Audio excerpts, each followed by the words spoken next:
खरं सांगायचं तर हा भाताचा प्रकार अगदी अलीकडेच मी बनवायला सुरुवात केली आहे.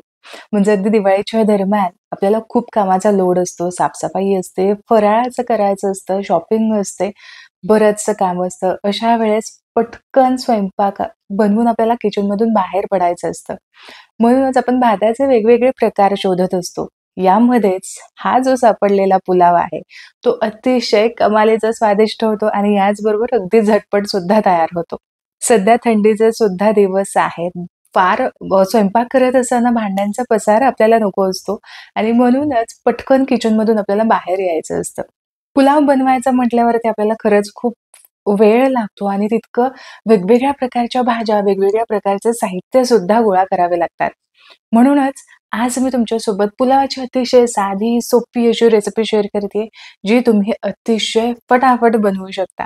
तर सगळ्यात आधी यासाठी आपल्याला तांदूळ भिजत घालायचा आहे. मी इथे बरोबर 1.5 कप भरून अख्खा बासमती घेतलाय. तुम्ही कोणताही ज्याचा भात मोकळा होतो असा तांदूळ घेतला तरी सुद्धा चालेल. सगळ्यात आधी हा तांदूळ 4 ते 5 पाण्याने स्वच्छ धुवून घ्यायचा. अगदी हलक्या हाताने धुवायचा, खूप चोळून सुद्धा धुवायचा नाही. म्हणजे यामधले जे एक्स्ट्राचे स्टार्च जे आहेत ते निघून जायला हवे. म्हणजे भात अगदी मोकळा सळसळीत व्हायला मदत होते. आता इथे तांदूळ धुवून झालेला आहे. यामध्ये भरपूर पाणी घालायचं आणि कमीत कमी 20 ते 25 मिनिटांसाठी हा तांदूळ आपल्याला चांगला भिजत ठेवायचा आहे. आता पुलाव बनवतोय तर भाज्या तर हव्याच. पण हा जो पुलाव आहे ना, यामध्ये तुम्ही कोणत्याही यापैकी 2 भाज्या घेतल्यात तरी सुद्धा चालेल. म्हणजे मला मटार थोडासा जास्त आवडतो म्हणून मी पाऊण वाटी भरून मटार घेतला. गाजर अगदी पाव वाटी घेतलेला आहे. याचबरोबर छोटासा एक बटाटा छोट्या साईजमध्ये कट करून घेतलाय आणि फ्लॉवर घेतलेला आहे. यापैकी कोणत्याही 2 भाज्या असतील तरी सुद्धा हा पुलाव जो आहे तो चविष्ट लागतो. तर बघा इथे बटाटे असे छोटे-छोटे कट करून घेतलेत, की जेणेकरून पटकन शिजले जातील. फ्लॉवरचे सुद्धा असे छोटी-छोटी फुलं मी कट करून घेतलेली आहे आणि याचबरोबर गाजर सुद्धा अतिशय बारीक असं मी कट करून घेतलंय. मटारशिवाय पुलावला अजिबातच मजा नाही. यामुळे तुम्ही नुसता मटार गाजर, मटार बटाटा, मटार आणि फ्लॉवर असं घेऊ शकता. यासोबतच एक मध्यम आकाराचा कांदा सुद्धा आपल्याला लागणार आहे, जो अर्धी वाटी भरला. थोडासा पातळ आणि उभा मी असा कट करून घेतलाय. आपल्या सोयीनुसार घरात अवेलेबल असतील त्या भाज्या आपण घेऊ शकतो किंवा मग कमी जास्त केल्या तरी सुद्धा चालू शकतं. पुलाव करताना किंवा भाताचे कोणतेही प्रकार करताना थोडंसं जाड तळ असणारच भांडं ठेवायचं. तर इथे मी हंडीच ठेवलेली आहे. यामध्ये आपण 2 पळी भरून तेल घालूयात आणि आता हे तेल चांगलं गरम झालं, की यामध्ये एक छोटा चमचा भरून मोहरी घालायची. यानंतर अर्धा छोटा चमचा आपल्याला यामध्ये जिरं घालायचंय. जिरी आणि मोहरी चांगली फुलली गेली, की यामध्ये चिरून ठेवलेला कांदा घालायचा. कांद्याचं प्रमाण खूप जास्त पुलावामध्ये ठेवायचं नाही. म्हणजे जसं आपण मसाले भातामध्ये कांदा थोडासा जास्त वापरला तरी सुद्धा चालू शकतो. पण पुलावामध्ये मात्र कांद्याचं प्रमाण थोडंसं कमीच ठेवायचं.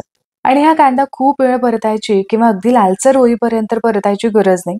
हलकासा सॉफ्ट झाला, की मग यामध्ये आपल्याला पाव चमचा हिंग घालायचा आहे आणि यासोबतच कढीपत्त्याची काही पानं घालायची. कढीपत्त्यामुळे खरंच छान स्वाद येतो. यामुळे असेल तर आवर्जून कढीपत्ता घाला. थोडंसं मिसळून घेतलं. आता यामध्ये ना मिरची सुद्धा घालू. पुलावामध्ये जास्त मसाल्यांचा असा वापर केला जात नाही. मग यामध्ये हिरवी मिरची घालायची. मोठेच असे तुकडे करून घेतलेत, की जेणेकरून अगदी पटकन असे वेगळे करता येईल.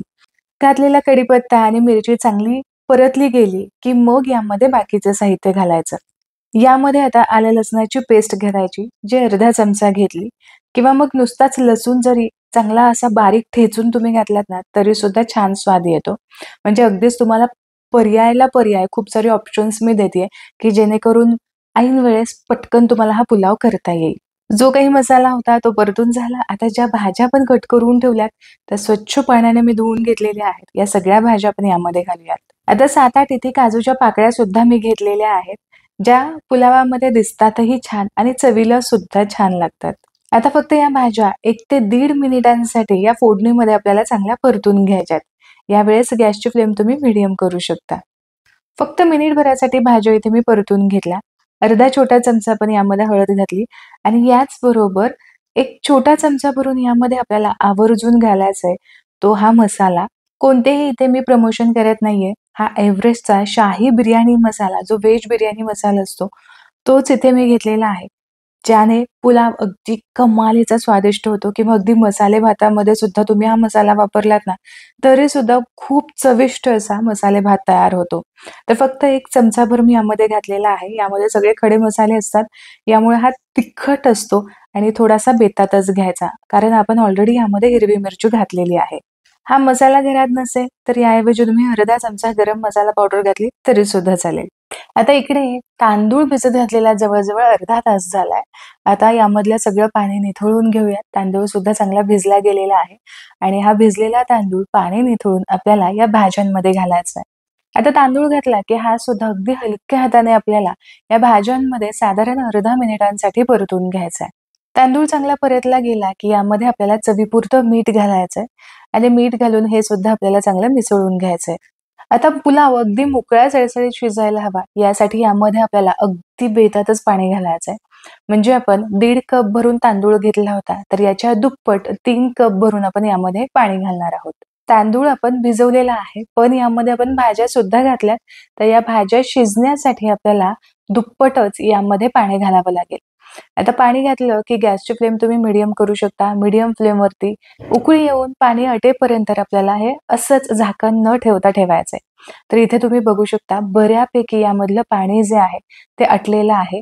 आता यावेळेस आपल्याला यामध्ये तूप घालायचंय. तर चमचाभर इथे मी तूप घातलं.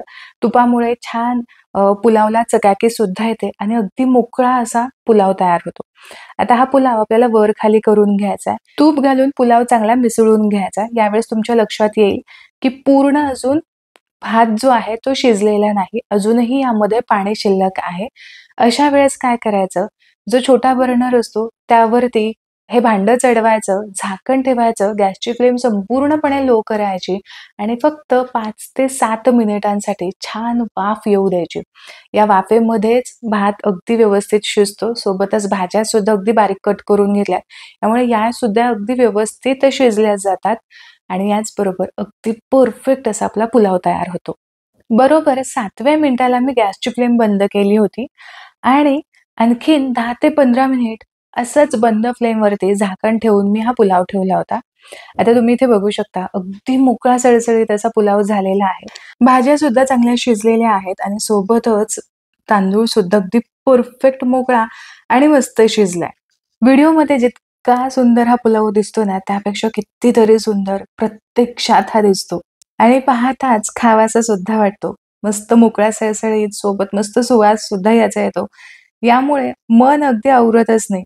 तुम्ही हा असाच खाऊ शकता किंवा रायत्यासोबत एखादी भाजी तुम्ही बनवलेली आहे यासोबत खाऊ शकता किंवा अगदी नुसतं वरून तूप घातलं तरी सुद्धा हा टेस्टी लागतो. तर आशा करते की आजची ही रेसिपी तुम्हाला खूप आवडली असेल. रेसिपी आवडली तर व्हिडिओला लाईक जरूर करा. तुमच्या मित्र आणि परिवारामध्ये ही रेसिपी शेअर करा. पुन्हा भेटूया अशाच एका खमंग रेसिपी सोबत. तोपर्यंत स्वस्थ राहा आणि मस्त-मस्त खात राहा.